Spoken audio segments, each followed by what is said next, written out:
U zhvillua në Pogradec ceremonia promovuese e projektit Lagida Albania, liçenet e Shqipërisë, një projekt i kozv në Shqipëri me mbështetjen e AIX, Vis Albania dhe partnerët. Ky aktivitet përshfaqi nismat për promovimin e modeleve të turizmit qëndrueshëm dhe të përgjegjshëm për zhvillimin gjithëpërfshirës të komunitetit pogradecar, duke mbështetur 14 ndërhyrje komunitare.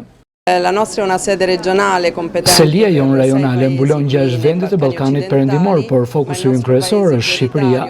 Jam këtu për të marrë pjesë në një ceremoni të rëndësishme lidhur me një projekt të financuar nga Bashkëpunimi Italian, i realizuar fal kontributit të OIQ-ve tona italiane në terren, kozv dhe Vis, partnerët të shkëlqyer që e kanë propozuar dhe më pas është miratuar kjo iniciativë për të mbështetur zhvillimin e turizmit qëndrueshëm në Pogradec dhe në zonën e Shkodrës.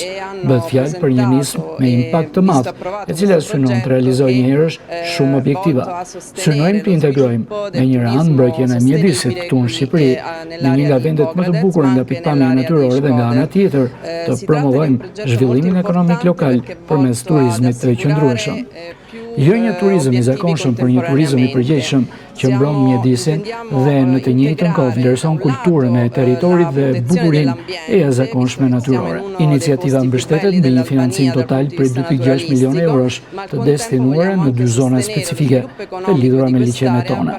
Emri i projektit Liçenet e Shqipërisë përfaqëson pikërisht synimin për të vlerësuar këto zona natyrore ende pak të zhvilluara, megjithëse të jashtëzakonshme. Kemi një përkushtim të veçantë ndaj këtij projekti, sepse investon tek të rinjt, duke kontribuar në zhvillimin ekonomik lokal përmes përfshirjes së tyre në një sektor që përfaqëson një nga prioritetet kryesore të Shqipërisë, zhvillimin e turizmit. Jemi shumë të lumtur që jemi këtu dhe falenderojmë sinqerisht Bashkinë e Pogradecit dhe natyrisht partnerët tanë kozv dhe Vis.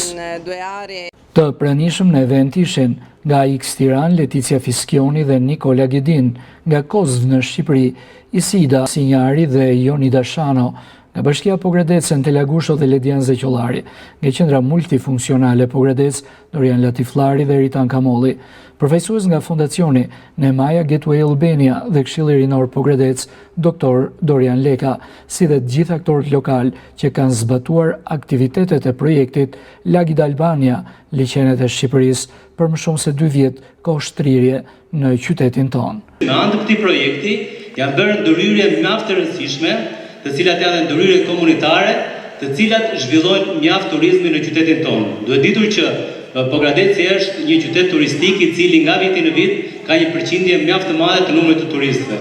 Dhe kjo duke mundësuar një ofertë turistike mjaft të shumëllojshme nëpërmjet të ndërhyrjeve komunitare, të cilat janë kryesisht të mundësuara në fushën e turizmit, lenë të përgëzohet kushdo aktor që është përfshirë në iniciativat e ndërmarra. Siç e përmendëm në hyrje, asgjë nuk bëhet vetëm me dëshirë dhe aspirat. Rrugët duhet të kryqëzohen me aktorë që i kuptojnë, vlerësojnë dhe mbështesin këto nisma. Ndër produktet që u promovuan ishin fushata ndërgjegjësuese për komunitetin e bashkëprojektuar me Fondacionin Nehmaja Gateway Albania dhe Këshillin Rinor Pogradec, duke prodhuar 2 produkte, bukletin me rrëfenja nga legjendat e liçenit, i cili u shpërndafalas për të pranishmit, dhe skicat që u promovuan në një ekspozit në çeljet e eventit, si dhe u transmetua video promoja Dare to Join or Miss the Fun. Nisma tjetër ishte shtegu i gështenjave nga Discover Pogradec, dhe së fundmi u bë promovimi 30 kostumeve popullore, endur me element etnografik dhe autentik të zonës sonë nga Qendra Multifunksionale Pogradec, të cilat u prezantuan para publikut me 2 valle përshëndetëse nga ansambli valleve pranë kësaj qendre.